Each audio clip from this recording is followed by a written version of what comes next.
Good afternoon, everyone. Welcome to episode 39 of Untold Evidence.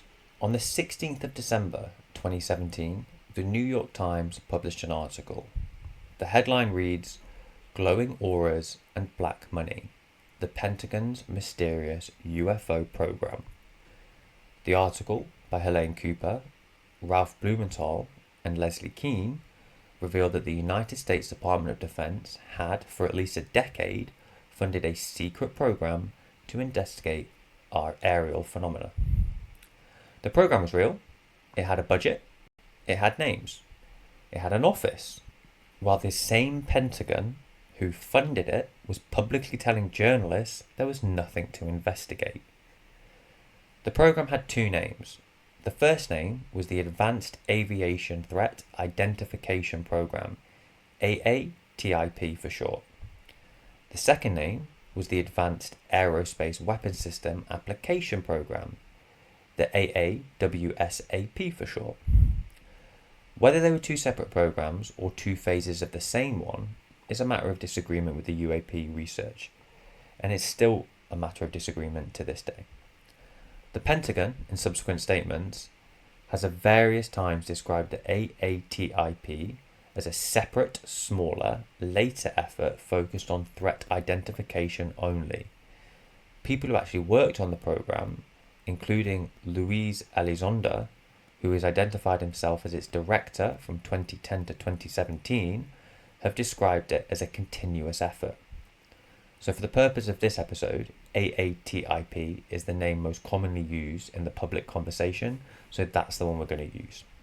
So the program existed because of one man, Senator Harry Reid of Nevada, at the time the most senior Democrat in the United States Senate.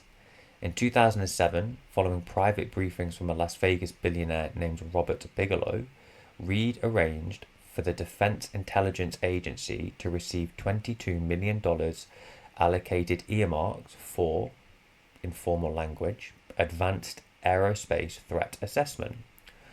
The funding was structured in a way that placed it inside of the so-called black budget, the portion of American defense spending that does not appear in any line item available to the public. That is why it remained hidden for over a decade. So $22 million is, by Pentagon terms, very, very small. The annual American defense budget is roughly $900 billion. I think it's just pushed over the $1 trillion mark. AATIP was financially almost a rounding error, which is partly why no one noticed it. So the contract for the work went to Bigelow's Aerospace.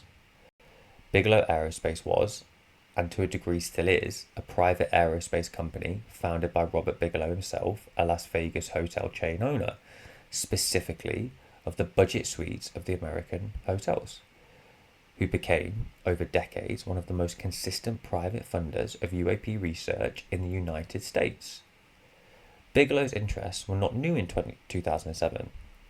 In 1995, he purchased property in the northeast of Utah called Skinwalker Ranch, a site associated with decades of paranormal and UAP-related claims. He funded the National Institute for Discovery Science from 1995 to 2004, specifically to investigate phenomena there. So when Reid arranged the AATIP funding in 2007, Bigelow Aerospace received the contract and reportedly spent significant portions of the money on continued research in and around Skinwalker Ranch. This is one of the more unusual sentences I have ever read out loud on this channel. The United States government paid a private contractor $22 million to investigate UFOs at his privately owned ranch in Utah. Make it make sense. They still deny UAPs to this day, and they have funded a private owner of a ranch to do private research. The program produced reports. Some of those reports, 38 in total, according to documents released through the Freedom of Information Act, were technical assessments of advanced aerospace technologies, including theoretical work on warp drives, zero-point energy, and metamaterial properties. Most of these reports, when reviewed by external scientists, were assessed as speculative rather than rigorous. They drew on published physics literature without producing any new findings. Some of these reports dealt with the alleged investigation of specific UAP encounters reported by the United States military personnel. The most famous of these encounters was November 2004, involving the United States Navy aircraft carrier the USS Nimitz. The incident, now widely known as the Tic Tac incident, after the shape pilot described, is the subject of a separate Untold Evidence episode. We won't go into too much detail here, but you can catch it from the earlier episodes. It's an incredible story. What is important for this episode is that the AATIP program, before its existence was publicly disclosed, had access to the radar data, the FLIR camera footage, and the pilot's debriefs from that incident. The 2017 article had three immediate effects. Firstly, it included video footage, specifically declassified gun camera footage from the United States Navy fighter jets, showing what appeared to be a high-velocity, unidentified object moving in incredibly unusual ways. Secondly, it included on-the-record interviews with Louis Elizondo himself, a former Department of Defense intelligence officer who had publicly resigned in October 2017 in protest at what he described as an inadequate institutional response to the UAP threats. And thirdly, and maybe the most important, it forced the Pentagon to confirm the program had existed. They had denied it and funded it for over a decade. Once that confirmation was on record, every subsequent government conversation about UAPs proceeded from a different baseline. It's hard to overstate the culture shift. Before 2017, talking UAPs in any serious institutional context was career limiting, and after 2017, it became slowly more politically acceptable, which does help us all with disclosure. Now, the case for treating the AATIP carefully. $22 million producing 38 reports over 5 years is not, by Pentagon research standards, a major investment. Many of the reports were authored by individuals with strong prior interest in unconventional aerospace concepts. This does not invalidate their work, but it does affect how we should weight their conclusions.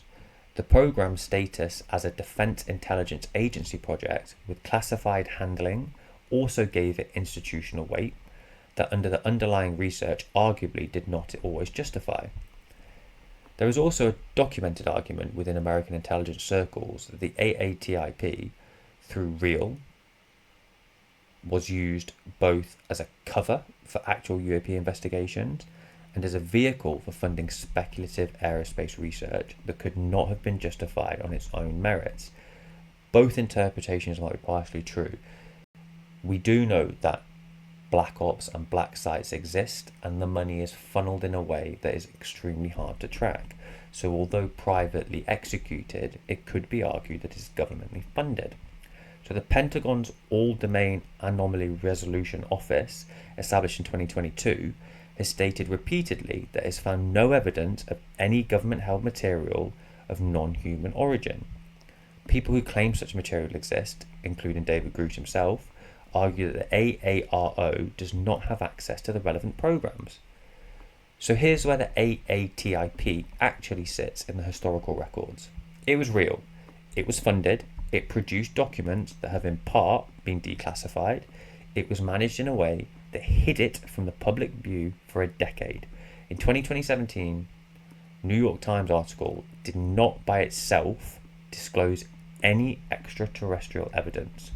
What it disclosed was something more institutionally significant, that the United States government had for over 10 years been investigating these questions seriously enough to spend taxpayer money on them while publicly maintaining that there was nothing to investigate. The lesson for anyone watching the current 2026 disclosure conversations is straightforward. Political denial does not equal absence of a program. They will deny it till the day's end, until it's declassified and they are forced to admit it. The default position amongst many UAP researchers is that if the AATIP existed and was hidden for 10 years, there is no specific reason to assume that other related programs are not currently being hidden as well. Stargate was disbanded in 1995. It is perfectly logical to think that that has been continued in a different name.